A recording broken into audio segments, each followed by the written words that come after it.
어느 한 부대는 또 갔는데 머리가 살짝 길거나 이렇게 내일 모레 당장 가야 될 상병 병장들이 있어요. 그래서 거기서 병장 한 명이 사격을 해서 누가 이기는지 내기를 할 수 있느냐. 저는 그때 당시 10년 군복무 했기 때문에 자신이 있었습니다. 하자, 내가 그 약속 못하냐. 진짜 연락처까지 주고받았어요. 나와서 진짜 휴가 나와서 저랑 내기를 했어요. 누가 이겼을까요? 저는 북한에서 군 생활을 10년 했습니다. 원래 여군들이 제가 입대할 때는 5년이었거든요. 그래서 5년 딱 보람차게 하고 당원돼서 대학 가자. 근데 입대하니까 갑자기 김일성이 죽고 김정일이가 정치하면서 성군 정치, 남자 13년, 여자 10년 해라. 싫습니다 못하잖아요, 북한은. 무조건 알았습니다. 그래서 10년 했습니다. 제가 북한에서 군 생활을 10년 마치고 배고픔이 이런 것 때문에 탈북을 해서 대한민국에 와서 부대 강의를 하면 좋겠다. 그러다 보니까 오자마자 강의를 해서 지금은 10년 넘은 것 같습니다. 네, 거의 13년 차. 지금 부대를 다니면서 강의를 하고 있는데 가끔은 그런 생각도 합니다. 이제는 너무 오래전의 이야기지 않을까. 그래도 북한군의 본성이나 북한군 실상이 지금도 나아지질 않더라고요. 예, 들어보면. 그래서 제 경험이 아마 대한민국 군인들에게는 굉장한 그 군 생활을 하는데 좀 자양분이라고 하기보다는 어쨌든 더 도움이 되지 않을까, 작은 도움이라도 되지 않을까라는 생각으로 부대를 다니면서 아직도 강의를 하고 있습니다. 대한민국 군인 그 부대를 지금 10년 이상 이렇게 다니다 보니까 제가 다니는 과정에서 군 복무가 줄었습니다. 제가 처음에 왔을 때 우리 대한민국 군인들이 군 복무가 24개월이었거든요. 그래서 제가 그랬죠. 부대 들어가서 24개월이요? 이거 말이 되나? 근데 왜 북한에서 내가 군생활 10년 하면서 대한민국 군인이 24개월 한단 말을 북한에서 한 번도 안 해줬을까? 즉 뭐냐면 비교할까 봐 안 해줬던 것 같아요. 북한에서는. 24개월 한다. 근데 어느 날 몇 년 전에 갑자기 18개월로 줄었습니다. 자, 군복무가 줄었죠. 제가 또 부대를 다니면서 월급의 이상이 생겼어요. 제가 금방 갔을 때는 월급을 그랬거든요. 10몇만 원 받습니다. 네, 병장 월급이 20만 원 받습니다. 그랬거든요. 아니 10년이 지났더니 요즘 병장 월급이 100만 원 넘었어요. 가장 최근에 한 달 전에 부대에 가서 그랬죠. 요즘 월급 올랐죠. 그러니까 이분들이 좋다고 말해야 되나 나쁘다고 말해야 되나를 지금 탈북민 강사 앞에서 살짝 고민하시더니 두 줄 빼기가 60만 받습니다. 그러니까 옆에 친구가 60만 맞아? 옆에 친구가 그럴걸? 갑자기 제가 뭐라고 한 줄 알아요? 너무 많아서 이거 다 못합니까? 야, 그래서 월급의 변화가 생겼어요. 그러니까 10만 원 받으시던 분이 60만 받으시는 거예요. 이건 뭐냐면 대한민국 국력이 올랐다라는 얘기예요. 제가 처음에 이렇게 군대를 가면 제가 강의하는 내용에 그때 문제가 있었을까요? 처음에 제가 부대에 탁 가니까 저한테 이런 질문을 했거든요. 강사님, 북한에서 사격 몇 발 하십니까? 약간 그 자신감 같은 것이 조금 없어 보인다고 해야 되나요? 북한에 대해서 굉장히 많은 생각을 하고 있는 군인이었어요. 근데 요즘에는요, 김정은이가 미사일 많이 쏴서 그럴까요? 네. 요즘은 이렇게 부대에 가게 되면 군인들이 저희 싸워서 이깁니다. 표현을 굉장히 잘해주세요. 10년 전에 표현을 안 하고 북한에 대해서 많은 생각을 했다라고 하면 지금은 북한에 대한 적이라는 개념을 확실히 잘 가지고 계시는 거. 이런 것들이 저는 와닿아요. 요즘에 20대 청년들이 나라를 걱정하냐 이러잖아요. 저는 그러면 뭐라고 하냐면 아니요. 북한에 대해서 가장 바른 시각을 가지고 있는 사람들이 20대인 것 같다. 제가 느낀 바로는 그렇다. 라고 저는 자신 있게 말할 수 있어요. 제가 해군 부대를 갔을 때 기억을 제가 잊을 수가 없습니다. 부대 간부님이 일단 마중을 나왔다라는 데 대해서 놀랐어요. 키가 얼마나 크신 분인지 정말 저를 정중하게 모셔서 부대까지 가서 부대를 딱 들어가는데 농구장에서 농구하는 군인들이 있었습니다. 근데 사실은 농구하다가 부대 지나가는 간부차를 무시할 수도 있는 거잖아요. 근데 농구하던 군인들이 격려를 딱 합니다. 뭐지? 탈북 강사 왔다고 이미 말을 해놨구나. 그러면서 부대에 딱 들어갔죠. 부대에 딱 들어갔는데 큰 강당에 금방 입대한 신병 교육을 받는 군인들이 정말 300명, 400명 앉아 있었어요. 진짜 마음이 이렇게 싹 좀 쪼그라들었어요. 내가 오늘 이 사람들을 다 내가 정말 잘할 수 있을까? 그러면서 굉장히 위압감도 느끼고 그랬는데 거기에서 제가 질문을 했죠. 용사님, 앞에 북한군이 오면 저를 총으로 쏴서 죽일 수 있습니까? 용사가 어떤 답을 했을까요? 못합니다. 못합니다. 그래서 제가 그랬죠. 다시 질문하겠습니다. 저는 지금 눈앞에 있는 대한민국 국민이 된 탈북민 이소연이가 아니라 북한 군복을 입고 전장이라고 생각하십시오. 그랬더니 용사가 바로 눈빛이 돌변합니다. 쏩니다. 그래서 제가 이겁니다. 여러분은 군복을 입고 온 북한군은 무조건 쏘셔야 된다. 아니면 내가 죽는다. 왜? 북한이 이렇게 교육을 하기 때문이다. 그러면서 제가 그때 그 용사들을 만났던 그 감정은 첫 기억은 지울 수가 없어요. 처음 몇 개 부대를 이렇게 다니다 보니까 그때 당시에는 제가 이렇게 부대를 가면서 단정하게 입다 보니까 치마를 입고 강의를 갔는데 굉장히 긴장해서 가서 50분 강의 마치고 10분의 휴식 시간이 있었습니다.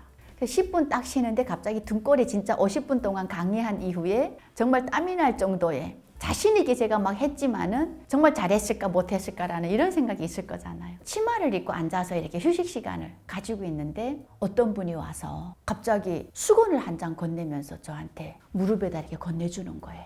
편하게 쉬셔라. 이런 의미로 갖다 주는데 제가 그랬습니다. 아, 대한민국 군인 정도 많구나. 그 모습은 제가 잊을 수가 없어요. 어느 한 부대는 또 갔는데 그때 군인들하고 이게 질문을 하면서 약간 그 내기 같은 것을 했어요. 일단 부대에 가서 군인들하고 이렇게 막 하다 보니까 한 줄 두 줄 배기들은 거의 질문을 잘 못하죠. 맨 앞줄에 앉아서 딱하게 굳어 있습니다. 근데 뒤에 보게 되면 머리가 살짝 길거나 이렇게 내일 모레 당장 가야 될 상병 병장들이 있어요. 그래서 거기서 병장 한 명이 강사님, 사격을 해서 누가 이기는지 내기를 할 수 있느냐. 이제 휴가 이제 곧 나온대요. 말년 휴가. 강사님이 지시면 피자를 자기한테 사달라. 저는 그때 당시 10년 군복무 했기 때문에 자신이 있었습니다. 하자. 내가 그 약속 못하냐. 진짜 연락처까지 주고받았어요. 연락처 주고받고 나와서 진짜 휴가 나와서 저랑 내기를 했어요. 누가 이겼을까요? 병장이 이겼습니다. 병장이 이겼는데 제가 살짝 봐준 것도 있어요, 사실은. 네, 제가 그때 당시 그 병장님 계시는 소대 휴가 끝나서 가시는 길에 제가 피자 쏠 테니까 가지고 들어가셔라. 그리고 꼭 그 강사님이 사줬다고 해라. 이렇게 했습니다. 제가 참 이러한 얘기를 하다 보니 포천 쪽에 갔는데 군인들이 작업하러 나왔더라고요. 그래서 저희 그때 강사들 한 서너 명이 옆에서 밥을 먹고 있었고 포천은 그 부대들이 있는데 굉장히 그 약간 외진 곳이잖아요. 식당이 없어요. 한식, 중식 같이 하는 식당이었어요. 진짜 이름을 알 수 없는. 거기에서 병사들이 한 8명, 9명 정도가 식사를 하는데 밥 먹으면서 하는 얘기가 야 오늘 뭐 더치페이야. 우리 월급 언제 나오지? 뭔가 이런 얘기를 막 하시더라고요. 제가 몰래 일어나서 식사값 계산했습니다. 네, 그래서 그 식당 사장님이 저분이 식사 계산했다. 근데 저는 탈북민이란 말 안 하고 그냥 맛있게 드셔라. 그 병사들은 아마 아들을 군대에 내보낸 엄마라고 생각을 했을 겁니다. 제가 대한민국 부대에 들어가서 굉장히 놀라운 거 부대 안에 샤워장이 따로 있더라고요. 근데 누군가는 당연하다고 생각할 건데 사실 북한군에서는 당연한 거 아닙니다. 저희는 세면장이라고 있긴 있어요. 근데 거기에서 저희는 그냥 이렇게 물탱크 안에 물을 받아서 그릇 하나 가져다가 물을 퍼서 거기서 세수해야 되거든요. 아침에 다 구보로 뛰어가 세수했다. 분대장이 옆에 있다. 그릇 우린 2개밖에 없는데 그럼 분대장이 탁 떠주고 저희는 분대장 앞에 기다려야 된단 말이에요. 빨리 씻어야지 뭐 하는 거야, 그죠? 근데 대한민국 군인들은 보니까 샤워 시설이 따로 있어서 샤워기가 있잖아요. 굉장히 놀랐어요. 네. 그래서 야 세상에 군인들이 샤워통을 들고 샤워하러 간다. 이건 생각할 수가 없는 거예요. 너무 놀라운 거예요. 부대에 딱 들어가니까 화장실이 건물 안에 있더라고요. 북한 군은요. 규정에 부대 건물에서 50m 떨어진 곳에 화장실을 짓는다라고 규정이 되어 있어요. 이건 뭐냐면 푸세식이기 때문에 그래요. 그래서 저희는 걸어가면 아침에 딱 기상 나가서 딱딱딱 뛰어가면 화장실 인도부터 하거든요. 부대 날 따라 앞으로 화장실 따다닥 가서 섰 화장실 봐라 이럽니다. 푸세식 가서 지금 정말 판자가 있고 밑으로 떨어지는 걸 봐야 되는. 근데 대한민국은 오니까 어머 사실 저는 부대 하면요 열악한 것이 부대라고 생각을 했어요. 군 생활이 너무 이게 굉장히 열악하고 지옥 같고 모든 것이 없는 곳에서 우리는 무에서 유를 창조하는 게 군대였기 때문에. 근데 대한민국 부대는 샤워실 있죠? 딱 들어가니까 화장실 딱 있고 그 안에 들어가니까 정말 뭐 완벽한 대리석을 깔아놓은 화장실? 그 안에서 볼일 다 본다? 군대 생활 오래 해야죠, 이건. 그 화장실이 안에 다 있습니다. 야, 그리고 또 놀라는 건 뭐냐면 거의 북한군 부대는 경비망 이런 게 잘 안 되어 있어요. 뭐냐면 여단, 사단, 이렇게 조금 군단에서 떨어져 있는 뭐 군단 지휘부, 여단 지휘부, 사단 지휘부만 앞에 경비소대가 있어요. 그래서 얘는 정말 경비소대가 지켜요. 근데 정말 따로 떨어져 있는 일반 부대 가면요, 이 경비가 굉장히 허술해요. 그래서 저는 들어가서 수리도 하나 던지고 나도 모를 거다. 전기도 안 오는데 새까만데. 이런 말들 하거든요. 근데 대한민국 부대는 어느 부대를 가도 앞에 경계 근무가 확실하더라는 거예요. 다 있어요. 딱 철문이 쳐져 있고 다 있고요. 신분증 검사해야 들어가요. 근데 저희는 저희 부대는 그랬어요. 딱 서 있다. 저희 군단 직속인데 사령부에서 살짝 떨어졌거든요. 딱 밤에 있잖아요. 불이 오는데 새카맣잖아요. 누가 발자국 소리 들려요. 그러면 누구야? 그래서 소리칩니다. 그래서 3번 해요. 3번 안 했을 땐 쏴라. 근데 뭐 거의 뭐 공포탄이긴 하지만 근데 안 보이니까. 근데 들어온다고 해서 신분증 내십시오. 절차 밟으십시오. 이게 없어요. 그래서 저는 어떻게 보면 굉장히 북한군 10년 동안의 독재 정부, 독재 국가의 형성을 했을 때에는 잘 짜여져 있는 이런 체계가 되어 있는 것 같지만은 정상적인 것은 한국이다. 정말 사소한 데서 저는 놀란 거죠. 자, 북한 여군은 전투병입니다. 입대할 때부터 모든 포를 다루고 무기를 다루고 실제 남자들하고 똑같이 훈련을 합니다. 그런데 이러한 북한군에서 저도 상사라는 부소대장으로 군복무를 하곤 했지만은 사실 북한 여군은 지휘관이면 내 밑에 남자 병사가 없어요. 간혹 있다라고 하게 되면 한 개 소대 안에 30명 중에 5명이 남군이에요. 그냥 기재를 봐주는 뭐 기술분대 같은. 제가 대한민국 부대에 가서 한국 여군의 차이점은 소대원들이 남자분들인데 소대장이 여군이었어요. 그래서 부대 갔다가 남군을 여군 소대장이 어떻게 보면 여자가 할 수 있을까?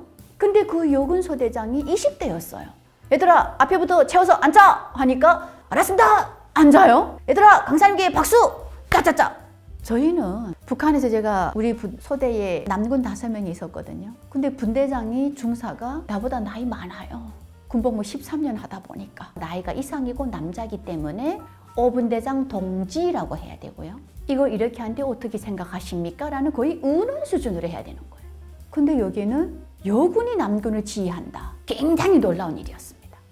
굉장히 놀라운 일. 또 다른 점은 북한의 여군은 머리를 기를 수가 없어요. 지휘관들이 약한 파마 같은 정도를 하지만은 이렇게 부사관 정도까지는 머리를 그냥 기 밑으로 3cm 잘라야 되거든요. 그 대한민국 여군은 머리를 길러서 딱 해서 딱 묶더만요. 그리고 어느 날 주말에 제가 굉장히 친한 여군하고 따로 만났거든요. 주말에 이 머리를 다 풀고 뒷발 다 풀고 나왔는데 군인인가 그 민간인인가 싶을 정도의 제가 그런 모습을 보고 야 이게 북한군하고 이게 느낌이 다르네. 그게 다르더만요. 사실 북한에서 여군 생활을 하면서 굉장히 부당한 일을 당하는 일은 많아요. 가장 중요한 첫 번째가 뭐냐면 여자기 때문에 성 노출로 인해서 받는 부당한 인권 침해가 굉장히 많아요. 사실 제가 부대에 있을 때에도 저희가 4개 소대 30명씩 여군만 120명이었어요. 우린 통신이기 때문에. 근데 거기에서 유별나게 저희가 1소대였는데 이 소대가 중대 지휘부하고 지휘관들하고 같이 한 건물을 쓰는 한 건물 안에 있었어요. 근데 이 소대 어느 날 그냥 재판관이 내려와서 군 재판을 하는데 누구 이름 부르니까 저게 뭐냐 우린 이렇게 된 거죠. 그러고 보니까 중대 지휘관, 이 지휘관 중대장, 부중대장, 정치지도원 이 사람들이 이 소대 애들 밤에 자는 애들 한 명씩 그냥 끄집어내서 성폭행하고 추행하고 거기에서 항해북도에 집 있는 애였는데 얘는 19살인데 금방 입대해서부터 중대장한테 그렇게 놀아나다가 제대를 당하는 거예요. 불명예 제대. 이런 일들이 북한 여군 안에서는 굉장히 비일비재하게 일어납니다. 그리고 권력이 우선인 북한이다 보니까 그 권력에 순종해야만이 내가 그래서 살아남겠다라는 가스라이팅 한다라고 해야 되나요? 그런 일들이 북한에서 많이 일어납니다. 너는 내한테 잘 보여야 군 생활이 편한 거 아니냐? 너는 나한테 잘 보여야 네가 당원이 될 거 아니냐? 근데 이것도 보면 제가 보면 아버지가 빽이 있거나 아버지가 간부인 자식들은 절대 못 건드리죠. 정말 불쌍한, 아무것도 할 수 없는 이러한 정말 불쌍한 사람들을 데려다가 그렇게 성적으로 착취하고 인권 침해하는 일들은 북한 군 안에서 정말 많이 일어났는데, 이런 것이 한 번도 문제가 되지 않고 부대 안에서는 문제라는 인식을 하거든요. 정말 저희도 재판도 했으니까 재판도 하고 하는데 이것이 뉴스에 나온 일은 없잖아요. 북한 요군은 입대할 때 이미 전투병으로 입대를 합니다. 그래서 포병으로 고사총 총수 이런 곳으로 입대하기도 하고, 통신, 간호사. 그래서 간호에는 남자들이 없어요. 다 여군입니다. 간호사에는. 통신에는 남자들이 가끔 있는데 무선수가 가끔 있지만은 많지도 않아요. 북한군 부대는 생존하기 위한 작업, 노동과 건설과 농사를 해야 되잖아요. 이러다 보니까 여군도 똑같이 그런 일을 또 하게 됩니다. 사실 우리가 북한을 보게 되면 이동이 쉽고 궤도에 올릴 수 있는 전투 무기들은 거의 여군이 다른다. 남군들이 수가 굉장히 부족하기 때문에 이 전투 무기들 여군이 다루고, 그러한 곳에 여군들을 대량 배치하기도 합니다. 지금도 여군들이 전투병도 하지만은 부대가 생존하기 위해서 건설도 한다.